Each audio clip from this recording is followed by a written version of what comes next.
What if the most feared warrior on the brutal battlefields of medieval Japan wasn't a towering samurai lord, but a woman?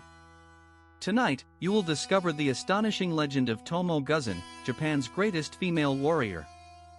We'll explore how she defied an entire society, commanded 1,000 fierce fighters, and carved her name into history with a katana, a traditional Japanese sword, in an age when women were expected to stay home. Imagine the year 1184. You stand amidst the chaos of the Battle of Owazu, a pivotal moment in the Genpei War, Japan's brutal civil war from 1180 to 1185. The air is thick with the clash of steel, the roar of men, the ground shaking beneath your feet. But your eyes are drawn not to a general, but to a figure on horseback, clad in full samurai armor, her long hair streaming behind her, an arrow notched, her gaze unwavering. This is Tomoe Gozen, the onna-musha, or female warrior. She is a whirlwind of skill and fury, a force of nature. Who was this extraordinary woman, and how did she rise to such power in a world dominated by men? Our story begins in the late 12th century, specifically the year 1180 AD, as Japan plunges into the Genpei War, a 5-year civil war that tore the country apart.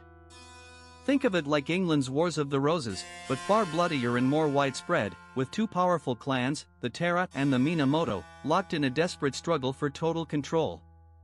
This was the Heian period, roughly 800 to 1185 AD, Japan's golden age of court culture, but also a time of rising military power. In this era, women of noble birth were largely confined to domestic roles, their lives centered on poetry, music, and managing the household. Yet, amidst this strict social order, a warrior emerged who shattered every expectation. She served under Minamoto no Yashinaka, a daring and ambitious warlord from the Minamoto clan, who was carving out his own path to power. The Heike Monogatari, or Tale of the Heike, a famous epic account of this war, describes Tomoe Gozen as exceptionally beautiful, a superb archer and swordswoman, and a skilled rider. But how could a woman achieve such renown, leading 1,000 men into the deadliest battles of her time? Tomoe Gozen was no ordinary woman. While most girls learned calligraphy and courtly graces, she mastered the yumi, the traditional Japanese longbow, and the naginata, a polearm with a curved blade, akin to a European glaive, favored by female warriors. She rode horses into battle with the agility of a seasoned cavalryman and wielded her katana, the fearsome curved sword, with deadly precision. But here's the part nobody talks about: for a woman to be a frontline warrior in this period was almost unheard of. She wasn't an assassin in the shadows, she was a fully armored samurai, fighting shoulder to shoulder with men. This suggests she likely came from a samurai family that recognized and nurtured her exceptional talents, perhaps even training her alongside her brothers. Imagine the sheer force of will, the intense discipline required to not only excel in these arts but to earn the respect and loyalty of 1,000 hardened warriors under Minamoto no Yashinaka. Her reputation grew with every skirmish, every victory, becoming a legend even as the war raged around her.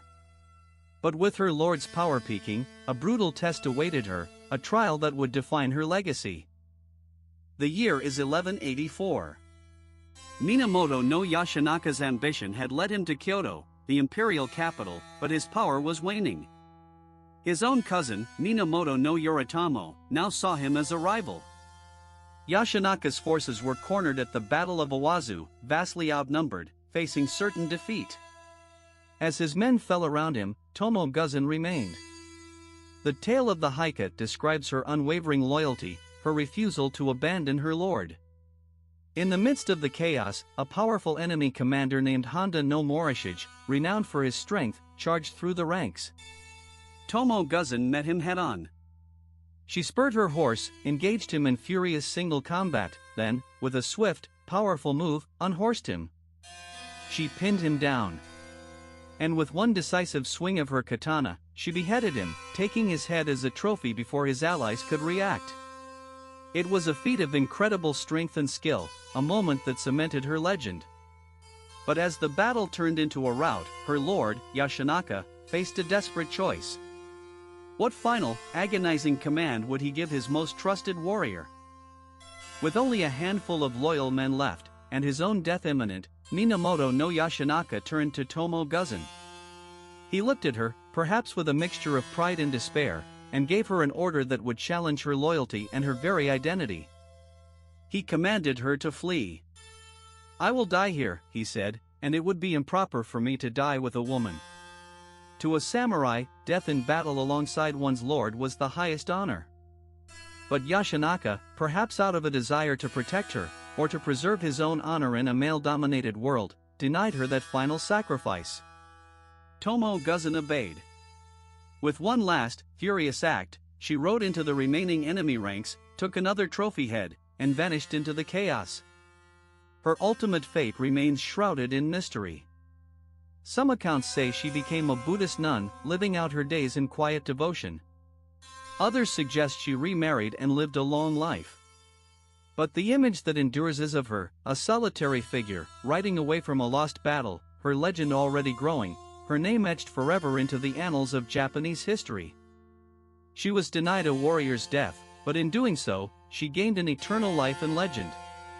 But why does her story resonate so strongly, even centuries later, and what can it teach us about the true spirit of the samurai?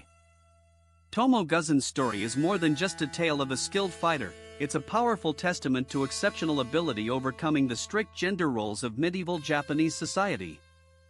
She stands as a symbol of female strength, defiance, and unwavering loyalty. In a world that often overlooked or confined women, she chose a path of steel and honor, not just participating in history, but actively shaping it. Her legend has inspired countless works of art, literature, manga, and video games, ensuring that her name, Tomoe Gozen, continues to echo across the centuries. She reminds us that courage and skill know no gender, and that true warriors are defined not by their birth, but by their deeds. Her life challenges our preconceptions of the samurai, revealing a richer, more complex history than movies often portray. She was an onna-musha, a female warrior, and her legacy reminds us that Japan's past is filled with unexpected heroes. Thank you for joining us on Japan Storyteller. If you were captivated by Tomoe Gozen's incredible journey, make sure to hit that subscribe button and ring the notification bell so you don't miss our next adventure into Japan's most fascinating legends. Next time, we'll delve into the mysterious world of the ninja. Until then, stay curious.